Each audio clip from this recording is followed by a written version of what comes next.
Bem-vindo, meu amigo e minha amiga, a esse quarto programa da série Uma Vida com Propósito. E o que é uma vida com propósito? Uma vida com propósito, de acordo com as palavras de Jesus, é uma vida plena, uma vida abundante, uma vida eterna. Eu vou dizer uma coisa para você, tem muita gente aí que aparentemente parece que tem uma vida plena, estão desfrutando do bom e do melhor. Eles têm de tudo, carro, casas, viagens, eles têm um grande e extenso currículo acadêmico, social, cultural.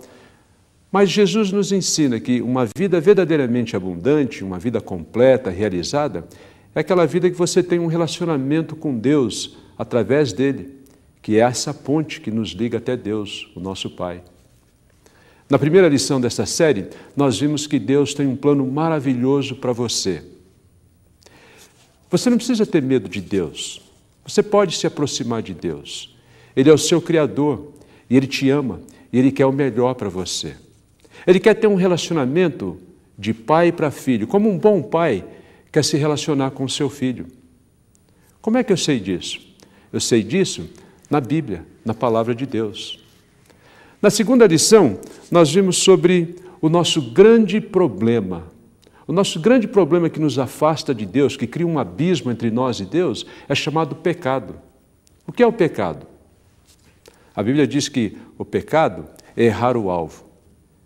E a realidade é que todos nós erramos o alvo. Mas Deus não está ali bravo com você ou comigo. Ao contrário, Ele nos ama. Ele quer que nós nos acheguemos até Ele. Ele quer que nós entendamos onde nós estamos errando e que nós demos uma meia volta. A Bíblia chama assim, meia volta. Você está indo numa direção e você percebe, opa, isso aqui não é bom. Eu não estou agradando a Deus, isso não está me trazendo nenhum benefício. Eu vou voltar e passar agora a seguir o que Deus quer, olhar para Deus e buscá-lo na palavra, buscar ter um relacionamento com Ele. A Bíblia define isso, esse conceito, como arrependimento. Nós temos que nos arrepender e voltar para Deus. Por quê? Porque as consequências do pecado são muito danosas, destrutivas, eternas. Esse afastamento e esse abismo que nós criamos entre nós e Deus. Então, na terceira lição, nós vimos qual é a solução. E a solução é Jesus, é uma pessoa, não é nenhum artifício, não é um rito, não é uma tradição, não é alguma coisa que você possa fazer, bonzinho que você possa ser para merecer alguma coisa. Não, a solução está na pessoa de Jesus. E nessa terceira lição, nós vimos que existe assim várias ideias, na realidade um monte de ideias erradas sobre Jesus. Quem é Jesus? Falamos sobre isso. Nós aprendemos na Bíblia e também das próprias palavras de Jesus que Ele é Deus, que deixou o céu um dia, agora já há mais de 2000 anos atrás, se tornou carne e osso e veio para este mundo para poder se identificar conosco. E mais do que isso, a Bíblia diz que Ele se tornou o nosso único mediador entre você e Deus, entre mim e Deus, é Jesus que está ali. O mediador serve para o quê? Ele serve para trazer a paz entre dois lados, entre você e Deus, para que haja uma reconciliação, para que possamos, mais uma vez, novamente, sermos amigos de Deus e termos um relacionamento com Ele como Pai.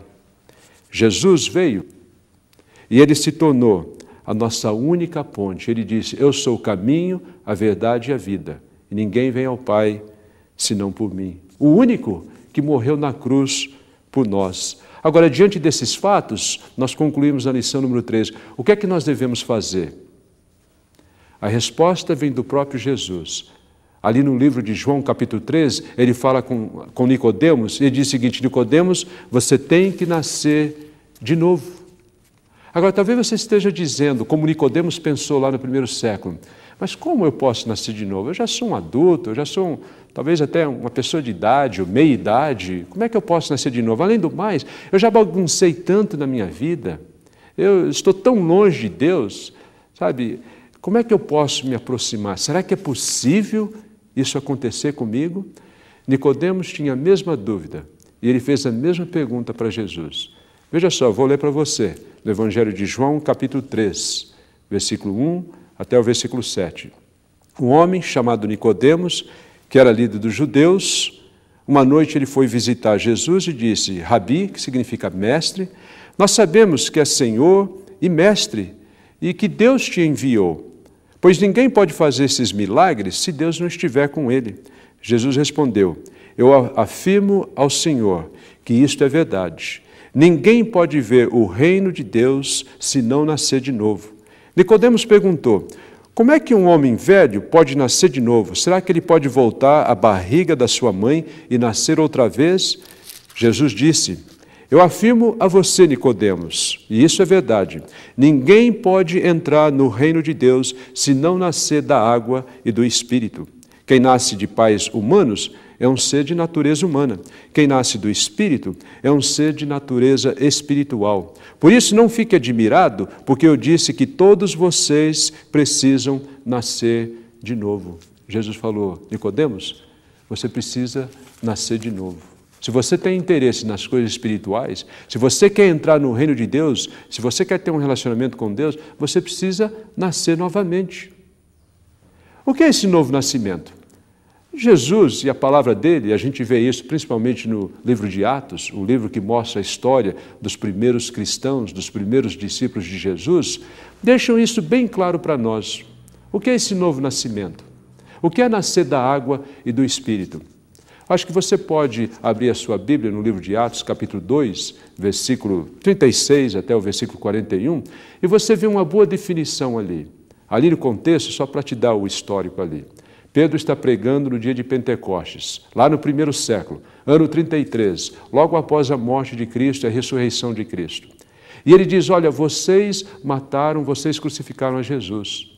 E aquela multidão que alguns poucos dias antes haviam realmente matado, crucificado Jesus, foi compungida, quer dizer, tocada no coração, e perguntaram então para Pedro: o que é que nós devemos fazer? Atos 2:38, Pedro tem a resposta: o novo nascimento da água e do Espírito, inclusive nos ensinando quais são os propósitos para esse novo nascimento, para o batismo. Veja só o que ele diz: arrependam-se e cada um de vocês seja batizado em nome de Jesus Cristo, para que os seus pecados sejam perdoados e vocês receberão de Deus o Espírito Santo. Ele diz: arrependam-se e sejam batizados. Para a remissão, quer dizer, para o perdão dos pecados, olha, o primeiro propósito do batismo. Para receber o Espírito Santo, a presença de Deus habitando em você através do Espírito Santo. Deus não pode habitar no meio da sujeira, então você tem que ser lavado primeiro dos pecados, para que Ele possa vir e habitar em você através do Espírito Santo. E nós já vimos que Jesus havia dito para Nicodemos, para que você possa entrar no reino dos céus. E sabe o que aconteceu? Uma coisa maravilhosa. No versículo 41, a gente vê ali a conclusão dessa história. E naquele mesmo dia, muitos acreditaram na mensagem que Pedro pregou. E veja só o que diz: foram batizados naquele dia quase 3.000 pessoas, se juntando ao grupo dos seguidores de Jesus. Quase 3.000 pessoas. Que resultado fantástico, não é mesmo? Agora, a história não termina por aí. Esse aqui é somente o começo da história. Gostaria de correr com você mais algumas passagens aqui no livro de Atos e mostrar para você a importância do batismo e como as pessoas que entendiam esse passo importante para a salvação, para garantir a vida eterna e um relacionamento com Deus, estavam aceitando, abraçando e sendo batizados imediatamente. Veja só, livro de Atos, capítulo 2, versículo 46 e 47. Diz ali: todos os dias, esses cristãos que foram batizados estavam unidos, se reuniam no pátio do templo, nas suas casas partiam o pão e participavam das refeições com alegria e humildade. Alegria, um dos primeiros frutos do Espírito. Alegria, porque nasceram de novo, foram batizados, lavados os pecados, têm a presença de Deus, agora fazem parte do reino de Deus, que é a igreja, do povo de Deus. E veja só, versículo 47. Louvavam a Deus por tudo e eram estimados por todos. E cada dia o Senhor juntava ao grupo as pessoas que iam sendo salvas. Olha que coisa maravilhosa. Livro de Atos, capítulo 8, nós vemos uma outra história. Atos, capítulo 8. Agora a história daquele homem que nós conhecemos como eunuco. Eunuco era um alto funcionário da Etiópia, que um dia saiu, foi para Jerusalém para adorar a Deus. No caminho ele está lendo o livro de Isaías, um profeta do Velho Testamento, mas ele não estava entendendo muito.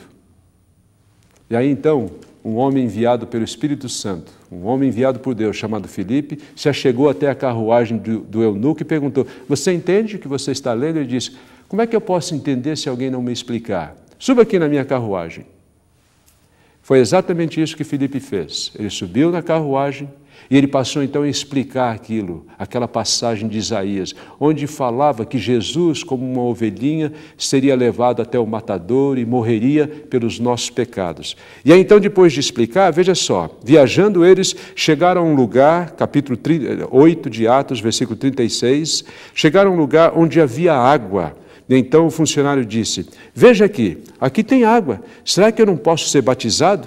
E Filipe respondeu: se você crê de todo o coração, é claro que você pode. E o funcionário disse: sim, eu creio que Jesus Cristo é o Filho de Deus. Olha que boa confissão.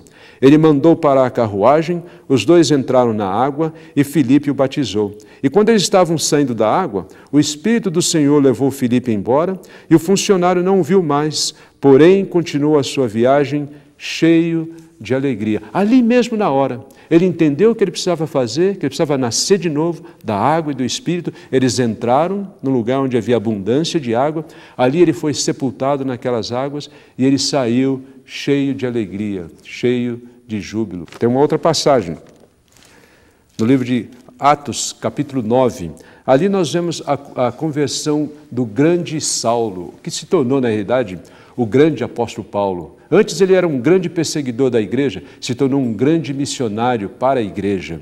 E ali então, Saulo, ele, depois de ver essa luz no meio do dia, ele fica cego, ele entra na cidade, Deus fala para um homem chamado Ananias: vá ali e ore sobre Saulo para que ele possa voltar a ver. Ananias chega ali e veja só o que acontece na história. Saulo, meu irmão, disse Ananias, o Senhor me mandou aqui. E esse é o mesmo Jesus que você viu na estrada de Damasco. Ele me mandou para que você veja de novo e fique cheio do Espírito Santo. No mesmo instante, umas coisas parecidas com escamas caíram dos olhos de Saulo e ele pôde ver de novo. Ele se levantou e foi batizado. Ele não esperou, não. Ele entendeu o que ele precisava fazer e ele fez ali, naquele momento. Se você abrir a sua Bíblia também, ali no livro de Atos, capítulo 10, você vê um outro exemplo, o exemplo de Cornélio. Cornélio era um gentil. E até então, os gentios não eram aceitos nessa igreja, nesse reino, nesse povo de Deus. Havia uma grande barreira. Mas Deus queria mostrar que agora todos, sem distinção, estavam aceitos nesse reino, eram bem acolhidos. E veja só, Pedro então é chamado para ir à casa desse homem, que era um soldado romano, um centurião. Ele chega ali, ele prega sobre Jesus e veja só o que acontece. Depois de essas pessoas, o centurião Cornélio e os seus amigos e os seus familiares ali na casa, ouvirem a palavra de Deus, versículo 47 de Atos, capítulo 10. Eles receberam o Espírito Santo. E aí então, versículo 47 diz, Pedro fala: será que alguém aqui vai proibir que vocês sejam batizados com água? Então mandou que aquelas pessoas fossem batizadas em nome de Jesus Cristo. E elas pediram a Pedro que ficassem ali alguns dias. Cornélio e seus familiares entenderam e ali mesmo, naquela hora, foram batizados. No livro de Atos, capítulo 16, nós vemos uma outra história. Agora é a história do carcereiro, Paulo está ali com Silas pregando numa cidade chamada Filipos, a primeira igreja, né, que foi plantada na Europa.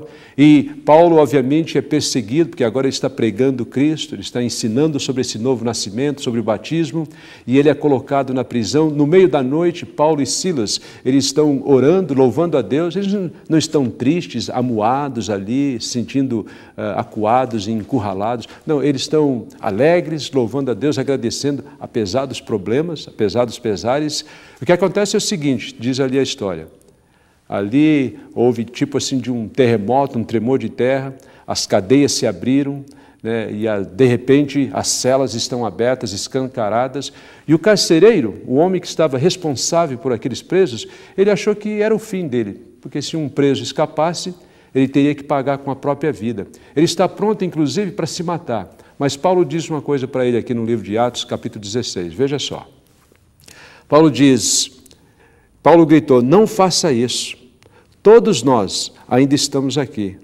O carcereiro pediu uma luz, lhe trouxeram uma luz, e ele entrou depressa na cela, se ajoelhou, tremendo aos pés de Paulo e Silas, e depois levou os dois para fora e perguntou, senhores, o que devo fazer para ser salvo? E eles responderam, creia no Senhor Jesus e você será salvo, você e as pessoas da sua casa. Então eles anunciaram a palavra do Senhor ao carcereiro e todas as pessoas da casa dele. Naquela mesma hora da noite, o carcereiro começou a cuidar deles, lavando os ferimentos da surra que haviam levado. Logo depois, ele e todas as pessoas da sua casa foram batizados. Logo ali, naquela mesma noite. Em seguida, ele levou Paulo e Silas para a sua casa e lhes deu comida. O carcereiro e as pessoas da sua casa ficaram cheios de alegria, porque agora criam em Deus. Poderia continuar com mais outras passagens, mas veja só, cada uma dessas histórias de conversões mostra para nós que, depois de entender a importância desse novo nascimento, eles querem ali, no ato, agora. Eles não deixam para depois, eles não adiam. Esse é o meu apelo para você, você que tem acompanhado essa série e que veio a compreender isso, que Jesus está te chamando e para você ser um seguidor dele e aceitá-lo como Senhor e Salvador da sua vida, você precisa recebê-lo nesse batismo, nessa união com ele.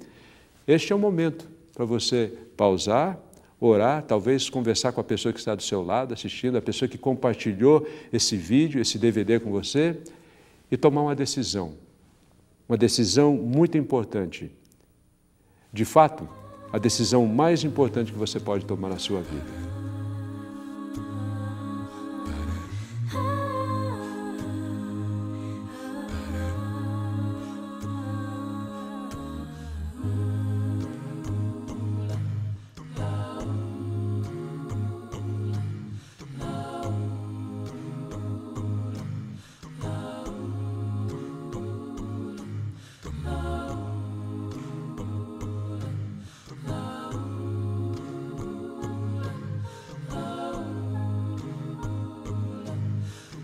Olá, meu nome é Isabel, eu sou membro da Igreja de Cristo no centro de Belo Horizonte.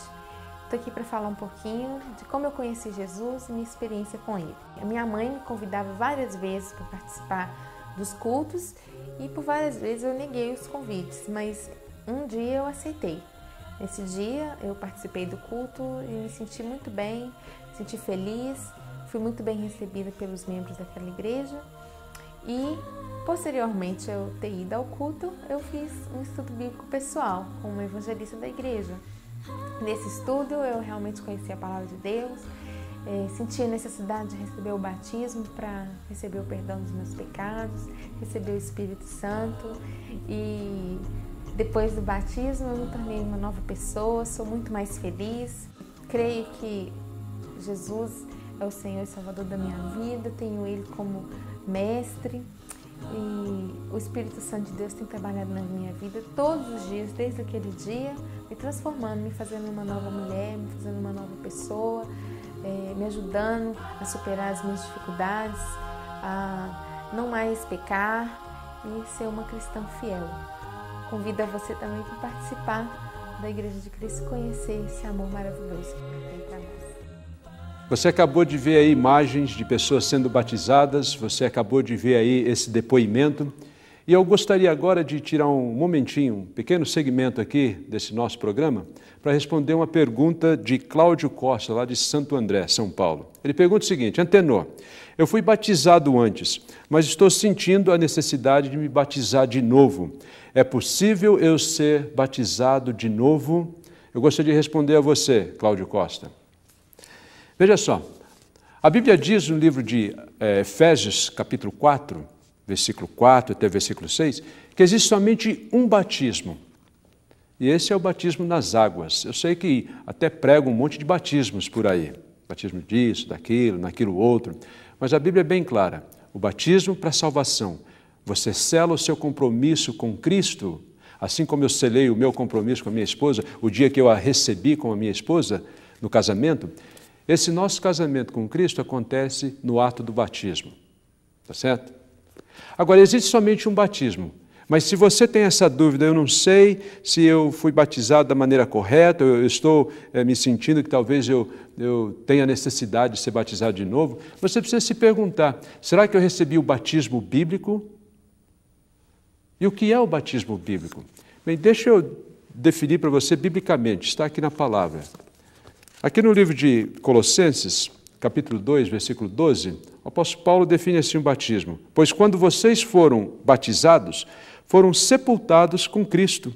E no batismo também foram ressuscitados com Ele, por meio da fé que vocês têm no grande poder de Deus, o mesmo Deus que ressuscitou a Cristo. Uma outra passagem que se encontra no livro de Romanos, capítulo 6, diz ali, Romanos 6, versículos 13 e 4. Com certeza, vocês sabem que quando fomos batizados para ficarmos unidos com Cristo Jesus, fomos batizados para ficarmos unidos também com a sua morte. Assim, quando fomos batizados, fomos sepultados com Ele por termos morrido junto com Ele. Você entendeu? O batismo é um sepultamento. A própria palavra batismo, no original, no grego, e lembre-se que o Novo Testamento foi escrito no grego, significa ser sepultado ou imergir. É bem possível que você tenha assistido aquele filme Titanic, filme tão conhecido, popular, não é mesmo? Fez aí um grande barulho, um clássico. Se você se lembra daquela cena em que o navio é partido no meio, ele começa a se afundar. O grego diria o seguinte, que o navio estava não se afundando, mas sendo batizado, sendo imerso naquela água. O batismo é isso. Então, se você não recebeu esse batismo, então, Cláudio Costa, você precisa reconsiderar. E realmente você está certo em achar que talvez você precisa ser batizado de novo. Mas ainda tem outras condições em que você precisa analisar o seu batismo. Por exemplo, se você foi batizado quando criancinha, você precisa ser batizado novamente. Porque a Bíblia diz que as crianças são puras diante de Deus. Jesus falou sobre isso no livro de Mateus, capítulo 18. Então, se a criança não tem pecado, ela não tem entendimento do erro, não é mesmo? Se ela não compreende que ela precisa, inclusive, se arrepender de alguma coisa que, para ela nunca fez, por que ela precisa, então, nascer de novo, ou recomeçar, ou ser batizada, ser sepultada, morrer para aquela pessoa velha, para nascer uma nova pessoa unida com Cristo? Não há necessidade, não é mesmo? Eu vejo uma outra razão para você ser batizado novamente, Cláudio Costa. Talvez você tenha sido batizado porque você queria agradar um amigo, uma amiga, né? Você foi ali levado pelo oba-oba, o momento, a emoção, talvez para fazer a vontade do seu pai, da sua mãe. Então está certo, você não tinha o motivo certo. Então você precisa reavaliar isso, olhar para o seu coração e reconsiderar esse batismo. E a Bíblia diz lá no livro de Atos, capítulo 19, ali num histórico ali, quando o apóstolo Paulo chega numa cidade, lá no primeiro século, chamado de Éfeso, ele viu uns 12 homens que já haviam recebido um batismo, mas era o batismo de João Batista, somente para arrependimento. Eles nem sabiam nada sobre o Espírito Santo. O apóstolo Paulo disse então, olha, vocês precisam ser batizados de novo. E ali naquele mesmo dia, naquela mesma hora, aqueles 12 homens foram batizados. E diz ali, agora estão louvando a Deus cheios, né, de alegria.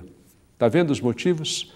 talvez porque não tenha sido batismo bíblico, o batismo para imersão, talvez somente jogar um pouquinho de água na sua cabeça, talvez porque você era uma criancinha ainda e não tinha nenhuma compreensão do que estava fazendo, talvez porque você queria agradar alguém, um amigo, um parente, e sem a motivação correta.